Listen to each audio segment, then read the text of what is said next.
Sunday afternoon, tumawag na ako finally kasi hindi ko na kaya talaga. I needed help already. I knew I needed help. So, tinawagan ko si Mama. Isang seryosong impeksyon ang naiulat na sanhi ng pagkakaospital ni Bibi Gandang Hari. Walang kumpletong detalye, walang impormasyong medikal. Pero sa pagkakataong ito, binigyang linaw ni Bibi ang dinanas na mapait na sakit. Sa Instagram account na ipinost ni Robin Padilla nitong July 1, may larawan ng kanyang anak na si Ali, kung saan ibinibida nito ang boxing moves kay Bibi Gandang Hari habang nakakonfine ito sa isang undisclosed hospital. It was earlier reported that Bibi suffered a serious infection but no ample medical details were given. So, Aunt Bibi na yung tawag sa'yo. Okay. Aunt Bibi, kumusta ka na ngayon? Mukhang okay ka naman. I'm feeling... After yung 3 days, 4 days mo sa hospital. Yes, mga almost 5 days. 5 days? Oo, I'm feeling better, a lot better. Recovering. Hindi pa ako 100% as far as yung energy is concerned. So, hindi ko pa nagagawa yung mga dati kong ginagawa. Somehow, at least, wala na yung infection, wala na yung... Natapos na rin yung medication. Na serious yung infection na yun, ano? Kinda, kasi montik na apektuhan ng yung bladder ko at saka yung kidneys ko. Oo. Na kung hindi yun agapan, pwedeng mauwi sa dialysis daw. Baka nagda-dialysis ang lola, hindi ko pinangarap. Gaano ba kalala yung karamdaman mo?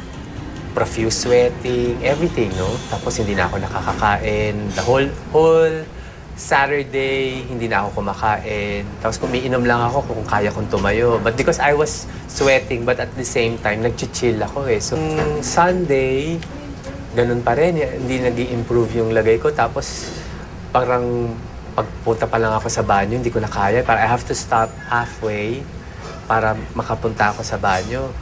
So yun na yung time na, Diyos ko, hindi ko na yata kaya, nagpe-pray na ako and parang alam mo yung lumalabas na yung pagkaanak ng mama, gumaganyan ka na. Sunday afternoon, late afternoon, tumawag na ako finally kasi hindi ko na kaya talaga. Yung parang, I needed help already. I knew I needed help. So yun, tinawagan ko si Mama.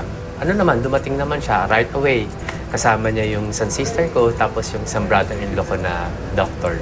At sinasabi nga na, Mama, dalhin na natin kasi baka ang brother-in-law mo ay doktor? Yes, he's a doctor. Si Kuya Tad. Tapos sinasabi niya, Mama, dalhin na natin kasi baka maapektuhan na yung kidney niya. Kasi nga, actually at that time, I was already parang urinating blood. So pagdating sa hospital, ano yung diagnosis ng doktor? True enough, pagdating ko ng hospital, ang fever ko pala is 40 na. 40? So, medyo nagdi-delirium ka na pag ano almost delirious. Mga mama ko pala at mga ano, parang delirious na pala. Nag-hallucinate ka na ba? Almost, kasi pawis na pawis. Para ako tinutunaw na yellow eh. So, ayun. Tapos yung white blood cells ko is almost 20,000 already. Normal is 10,000. Na dapat ang normal is, yung maximum max is 10,000. So that means medyo kumakalat yung infection and all. Nang suriin ng mga doktor ang simpleng dahilan daw ng dehydration ng pasyente ay... Kasi hindi ako masyadong umiinom ng tubig kasi feeling ko ayoko umihi. Pero akala ko naman, enough na. Pero umiinom naman ako but it's just that very maybe it's not enough. No? Oo. Excuse me. In fact, si Gretchen, who's my Zumba mate, would always tell me, Baby, can you please drink?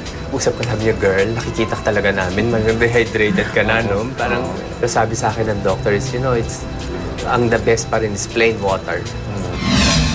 Little did Bibi know na sumaklolo na rin daw pala si Mami Eva sa mga kapatid ni Bibi. Robin was among the first to have paid Bibi a visit at the hospital. Anong reaction ni Robin nung nakita ka? Nung hapon dyan, tutulog ako. Tapos biglang may pumasok. Pagharap kong ganyan, si Robin at saka si Ali. Kala mo hallucination? Ako na-shock actually. Kasama si Ali. I guess he was really shocked. Sabi niya nga nung una, Bibi, Ali, kiss, hindi niya alam kung sasabihin. Hindi niya alam kung sasabihin niya Tito Rostom.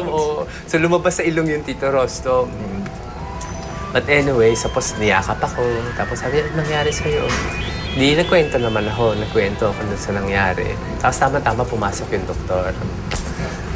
Di sabi niya, Dok, ano bang nangyari? Tapos sabi niya, kasi nagkaroon siya ng UTI, ganyan-ganyan.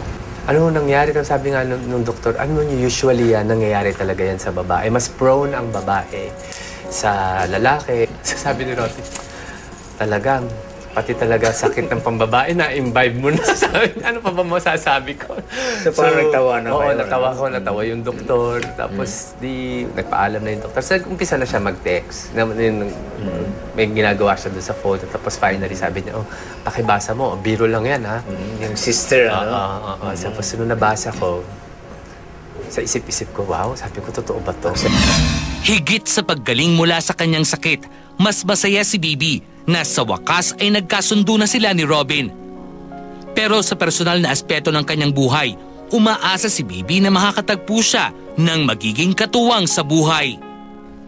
Ako, by single, you mean wala kang love life? I think we are created to be with someone. Kasi I've been single for 15 years. 15? Nung napunta ako ng American Devil, lumalabas ka naman, may makikilala ka, but not really partner-partner. Now I'm trying to socialize. Kasi noon, sarado ako. Aunt Bibi, kay Robin naman, especially si Robin, na na-accept na niya may bago siyang sister.